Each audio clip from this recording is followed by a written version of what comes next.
안녕하세요. 개인 투자자분들의 멘토 프로페서 킹입니다. 4월 11일 기술적 분석이 좋은 모닝 브리핑 출발해 보도록 하겠습니다. 자, 일단 시장이 여전히 어마무시한 흐름을 보여주고 있습니다.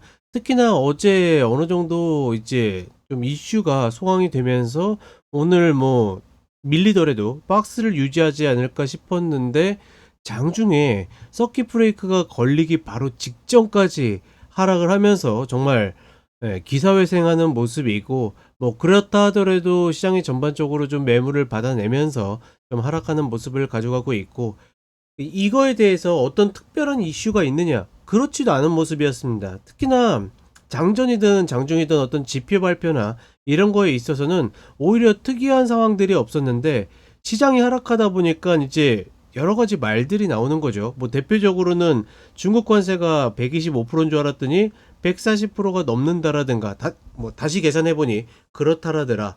아니면 지금 미 국채금리가 굉장히 좀 비정상적으로 움직이고 있는데, 이거에 대해서 이제 뭐 약간 가장 많이 나오는 얘기로는 디레버리징, 그 레버리지를 높여가지고 이제 투자를 하던 쪽에서 많이 풀어내고 있어서 매도가 나온다 뭐 이런 거 있고, 확인되진 않았지만 이제 뭐 중국이나 일본에서 뭐 던진다 뭐 이런 이야기들이 있는데, 그러니까 그런 것들이 영향을 줬다라든지 뭐 이런 식으로 결과의 이슈를 끼워 맞추는 듯한 그런 모습을 보여주고 있고, 문제는 그게 어떤 이유였던 것 간에 이 정도로 변동성이 계속 나온다라는 것은 시장이 굉장히 좀 불안정하다라는 거, 이 흐름이 단기에 끝날 가능성은 좀 적어 보이지 않겠는가 이렇게 보고 있고, 결국은 계속 이야기 드리지만 어떤 국가라도, 단 한 국가라도 어떤 관세 변화가 있어야 한다라든가, 혹은 중국에서 지금 뭐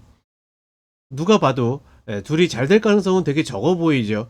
이쪽에서 조금 긍정적인 소식이 나온다라든가 이래야지 시장이 조금 안정성을 찾지 않겠는가. 여전히 지금 4월 구간에서는 계속 큰 변동성을 가지고 움직일 가능성이 높다. 뭐 어찌되었거나 이제 저희 차기사 3.0 분들하고는 이 미국 쪽을 하고 있기 때문에 서킷 브레이크까지 걸리기 직전으로까지 밀렸다라는 것은 사실 정말 믿기지도 않을 정도의 변동성이다 이렇게 보시면 될 것 같고, 그나마 어떻게 보면 한국 시장 같은 경우에는 어떤 일이 벌어지더라도 기준은 똑같아요. 2400 올랐다니까 저거 매수해도 될까요? 뭐 이런 거 물어보시면 매수해도 상관없어요. 왜냐면 2495 아래에서는 분할 매수도 가능하니까. 근데 그게 시세의 변화에 따라서 내 전략이 계속 바뀐다라고 그러면 내가 전략을 짠 의미가 하등 의미가 없습니다. 그러니 그런 것과 무관하게 여전히 같은 기준으로 접근한다라는 거, 그리고 저런 이슈나 이런 것들은 어떻게 보면 귀를 닫는다. 물론 이제 종목을 이제 매매하시는 분들은 제가 이야기 드렸죠. 지금 내려왔다라고 해서 종목의 난이도가 쉬워 보이지 않습니다. 우리 시장은 계속 종목의 난이도가 높을 가능성이 높다라고 보고 있고, 해석되지 않는 이슈, 제가 이야기 드리죠. 어떤 이슈가 있었을 때 그것을 반영해 가지고 지금의 적정한 주가의 위치 혹은 지수의 위치를 알 수 있다라고 그러면 그거는 누구든지 해볼 만해요. 근데 그걸 모른다라고 했을 때 굳이 어렵게 생각할 필요는 전혀 없다. 우리 입장에서는 오직 2400만 기억하고 있자, 이렇게 보시면 될 것 같습니다. 자, 어찌되었거나 미국 시장이든 한국 시장이든 험난한 구간은 맞습니다. 다만 제가 보는 관점에서는 한국 시장의 위치든 미국 시장의 위치든 무서워서 던진다라는 개념보다는 내가 리스크를 어느 정도 배분 해가지고 내가 감당할 만한 리스크 안에서 매수의 접근이 여전히 유효하다, 이렇게 판단을 해보겠습니다. 자, 간단하게 차트 보도록 하겠습니다.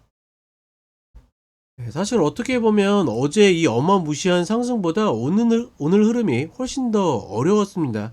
특히나 장 출발이 나름 그렇게 이렇게 뭐라 표현해야 될까요? 약간 높은 위치가 아니었기 때문에 어제 매수를 놓친 사람들은 되게 쉽게 매수를 좀 접근해 볼 만한 그런 위치가 맞았거든요. 근데 제가 오늘 박스로 생각했었던 구간이 초반부터 저항으로 바뀌면서 사실 이 정도까지 빠질 줄 몰랐다라는 거. 나스닥은 이 구간이 7%였습니다. 마이너스 7%가 넘었고, 다행인지 뭔지 S&P 500이 이제 7%가 넘어야지 서킷 브레이크가 걸리는데 S&P 500이 이렇게 보시게 되면 마이너스 6.26%까지 내려갔습니다. 이게 7%가 넘어야지 시장 전체적으로 서킷이 걸리고 이제 15분 동안 거래가 중단이 되는데, 어떻게 보면 이거를 기사회생이라고 표현하는 게 맞는지 모르겠지만 간신히 그 흐름은 좀 피했다라는 거. 여전히 지금 봉들의 어떤 위치나 길이, 패턴 이런 것들을 보게 되면 시장 전체적으로 상당히 좀 무서운 흐름들이 여전히 남아있다. 그리고 이런 흐름에서 어떻게 보면 가장 납득이 가지 않는 게 이제 10년물 국채금리인데, 지금 뭐 장단기에 어떤 금리 차가 역전되고 이래서 뭐 스태그가 예상이 된다, 뭐 이런 이야기들이 있는데, 냉정하게는 주가 하락을 어떻게 보면 좀 해석하기 위한, 갖다 붙이기 위한 그런 이야기라고 보고 있고, 어찌되었거나 지금의 이 흐름은 비정상적인 흐름이기 때문에 결국은 자리를 찾지 않을까 싶은데, 더군다나 만약에 누가 투매로 던진다라고 그러면 어제도 그렇고 오늘도 그렇고 이제 그 미국채 경매, 그 입찰 경매가 있었거든요. 근데 다들 양호하게 나왔습니다. 양호하게가 아니라 예, 좋게 나왔기 때문에 그런 흐름이 진짜 맞을까, 이런 부분들은 조금은 의문스럽다. 어찌되었거나 지금의 이 흐름들은 전반적으로 시장이 좀 안정화돼야지 제자리를 찾지 않을까, 뭐 이렇게 판단을 해 보겠습니다. 어찌되었거나 전반적으로 보면 우리가 국채 금리까지 신경을 써야 돼, 약간 그런 느낌이 없잖아 있죠. 우리 시장은 2400을 개버릇하는 모습을 보여줬고, 이런 흐름들은 긍정적인데 오늘 또다시 눌림이 나오겠죠. 우리는 이 흐름에 휩쓸릴 필요 없이 2400 아래에서는 내가 하고 싶은 거 다 해보자, 이런 관점으로 가신다라고 그러면 오히려 좀 더 마음이 편안할 수 있다. 결국은 저런 것들이 하나둘 정리가 되면 다시 이 중심가 2495, 2510 이 구간 위로 올라올 가능성이 굉장히 높다라고 판단하고 있고, 다만 이제 코스닥이 조금 애매하긴 하거든요. 전반적으로 종목을 선택한다면 코스닥이 조금 더 낫다라고는 보고 있지만 난이도가 좀 높기 때문에 저는 어찌되었거나 좀 넉넉한 어떤 욕심을 줄이고 넉넉하게 간다라고 그러면 코스피 레버러지가 가장 좋다라고 보고 있고, 종목은 내가 선택한 종목 안에서 접근을 한다, 이렇게 가시면 좋을 것 같습니다. 자, 이렇게 이야기 드렸고 정말 험난한 한 주 잘 마무리하시고 저는 쇼츠로 또 찾아뵙도록 하겠습니다.